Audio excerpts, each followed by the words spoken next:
এয়ারফোর্সে অগ্নিবীর বায়ু পদে কয়েক হাজার জন ছেলে মেয়ে নিচ্ছে। ভারতীয় বায়ুসেনা অগ্নিপথ স্কিমে অগ্নিবীর বায়ু পদে কয়েক হাজার জন ছেলে মেয়ে নিচ্ছে। এই পদের ব্যাচ নম্বর যথাক্রমে 01/2025।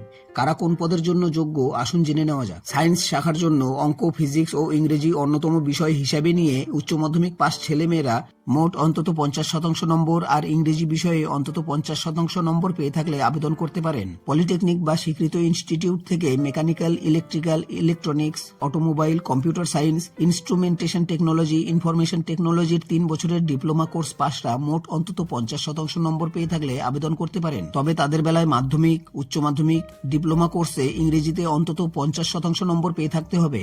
ইংরেজি ও অঙ্ক বিষয় নিয়ে 2 বছরের ভোকেশনাল কোর্স পাসরা মোট অন্তত 50% নম্বর ও ইংরেজিতে অন্তত 50% নম্বর পেয়ে থাকলে যোগ্য।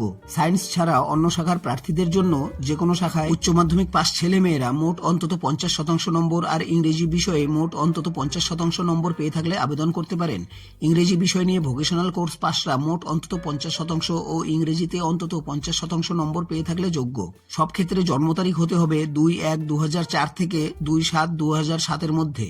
শরীরের মাপজোক হতে হবে ছেলেদের বেলায় লম্বায় অন্তত 152.5 সেন্টিমিটার আর মেয়েদের বেলায় লম্বায় অন্তত 152 সেন্টিমিটার। ছেলেদের বেলায় বুকের ছাতি না ফুলিয়ে 77 সেন্টিমিটার ও 5 সেন্টিমিটার ফোলানোর ক্ষমতা থাকা দরকার। মেয়েদের বেলায় শুধুমাত্র বুকের ছাতি 5 সেন্টিমিটার ফোলানোর ক্ষমতা থাকতে হবে।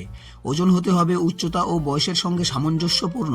সব ক্ষেত্রে দৃষ্টিশক্তি হতে হবে প্রতি চোখে 6/12, যা প্রতি চোখে 6/6 পর্যন্ত সংশোধনযোগ্য। 6 মিটার দূর থেকে ফিসফিস শব্দ শোনার দক্ষতা থাকতে হবে। এছাড়া ভালো দাঁতের পাটি ও ত্রুটিহীন স্বাস্থ্য দরকার। ফিটের অসুখ, সাইকিয়াট্রিক যন্ত্রণা থাকলে আবেদন করবেন না। মোট 4 বছরের চাকরি হবে চুক্তিভিত্তিতে।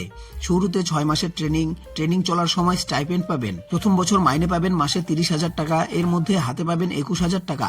বাকি 9,000 টাকা অগ্নিবীর কর্পাস ফান্ডে জমা হবে। সমপরিমাণ টাকা অর্থাৎ 9,000 টাকা কেন্দ্রীয় সরকার কর্পাস ফান্ডে দেবে। দ্বিতীয় বছর মাইনে পাবে 33,000 টাকা, এর মধ্যে হাতে পাবেন 23,100 টাকা। বাকি 9,900 টাকা অগ্নিবীর কর্পাস ফান্ডে জমা হবে। সমপরিমাণ টাকা অর্থাৎ 9,900 টাকা কেন্দ্রীয় সরকার কর্পাস ফান্ডে দেবে। তৃতীয় বছর মাইনে পাবেন মাসে 36,500 টাকা, এর মধ্যে হাতে পাবেন 25,550 টাকা।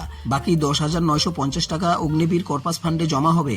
সমপরিমাণ টাকা অর্থাৎ 10,950 টাকা কেন্দ্রীয় সরকার কর্পাস ফান্ডে দেবে। চতুর্থ বছর মাইনে পাবেন মাসে 40,000 টাকা, এর মধ্যে হাতে পাবেন 28,000 টাকা। বাকি 12,000 টাকা অগ্নিবীর কর্পাস ফান্ডে জমা হবে। সমপরিমাণ টাকা অর্থাৎ 12,000 টাকা কেন্দ্রীয় সরকার কর্পাস ফান্ডে দেবে। এছাড়াও অগ্নিবীরদের নন কন্ট্রিবিউটরি স্কিমে 48,000 টাকা জীবন বীমা করিয়ে দেওয়া হবে। মৃত্যুকালীন দুর্ঘটনা ঘটলে প্রায় 1 কোটি টাকা দেওয়া হবে। শরীরের 75% ক্ষতি হলে 25 লাখ টাকা আর 50% ক্ষতি হলে 15 লাখ টাকা পাবেন। সেই সঙ্গে রিস্ক, হার্ডশিপ, রেশন, পোশাক, ভ্রমণ ভাতা দেওয়া হবে। এছাড়াও বছরে 30 দিনের ছুটি থাকবে। সেই সঙ্গে মেডিকেল লিভও পাওয়া যাবে। 4 বছর চাকরি করার পর 25% প্রার্থীকে পরীক্ষা দিয়ে 15 বছর চাকরির জন্য কেন্দ্রীয় সরকারের স্থায়ী পদে নিয়োগ করা হবে, জুনিয়র কমিশন অফিসার বা অন্য র্যাঙ্কে। তখন রেগুলার কর্মীর মতোই পেনশনও পাবেন। বাকি 75% কর্মীকে অগ্নিবীর স্কিল সার্টিফিকেট দিয়ে চাকরি থেকে ছুটি দেওয়া হবে। তখন নিজের প্রাপ্য অগ্নিবীর কর্পাস ফান্ডের টাকা আর সরকারের দেওয়া কর্পাস ফান্ডের টাকা মিলিয়ে সুদসহ মোট প্রায় 11,71,000 টাকা এককালীন দেওয়া হবে, যা আয়করে ছাড় দেওয়া হবে।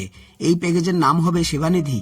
এই সার্টিফিকেট দিয়ে অন্য কোনো সংস্থায় চাকরি পেতে পারেন কিংবা দ্বিতীয়বার কেরিয়ার তৈরির জন্য ব্যবসা করতে ঋণ পেতে পারেন। কোনো গ্র্যাচুইটি বা পেনশন নেই। এছাড়া বিনা খরচায় থাকা, খাওয়া ও চিকিৎসার সুযোগ আছে। প্রার্থী বাছাইয়ের জন্য প্রথমে অনলাইন পরীক্ষা হবে 17 মার্চ বা তারপরে। এই পরীক্ষায় অবজেক্টিভ টাইপের প্রশ্ন হবে।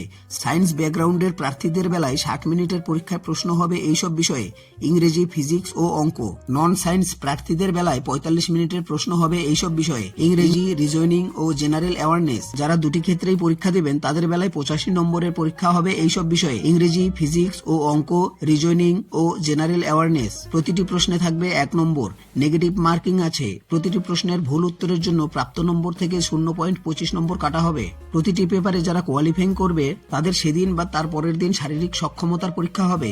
এই পরীক্ষায় থাকবে ছেলেদের বেলায় 7 মিনিটে 1.6 কিলোমিটার দৌড় আর মেয়েদের বেলায় 8 মিনিটে 1.6 কিলোমিটার দৌড়। এছাড়াও ছেলেদের বেলায় 10 বার পুশ আপ, 10 বার সিট আপ ও 20 বার স্কোয়াটস, আর মেয়েদের বেলায় 10 বার সিট আপ ও 15 বার স্কোয়াটস।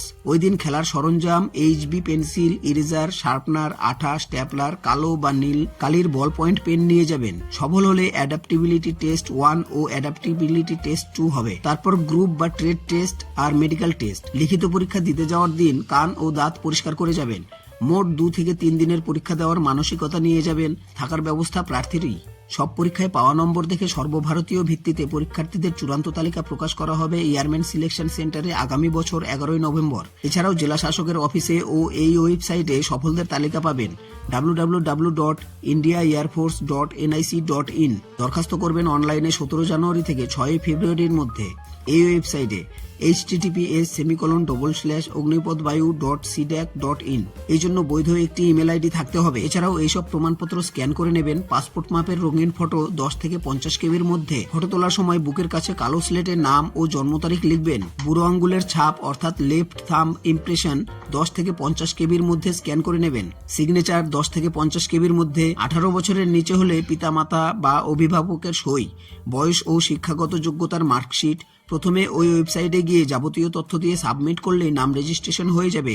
তারপর পরীক্ষা ফি বাবদ 550 টাকা ডেবিট কার্ড, ক্রেডিট কার্ড বা নেট ব্যাংকিং এ জমা দেবেন। তারপর system generated application form print করে নেবেন। আরও বিস্তারিত তথ্য পাবেন এই ওয়েবসাইটে। কোনো অসুবিধা হলে ফোন করুন এই নম্বরে 02025503105 অথবা 25503106। বন্ধুরা, আজকের জন্য এতটুকুই। দেখা হচ্ছে পরবর্তী ভিডিওর সাথে। ততক্ষণের জন্য ধন্যবাদ।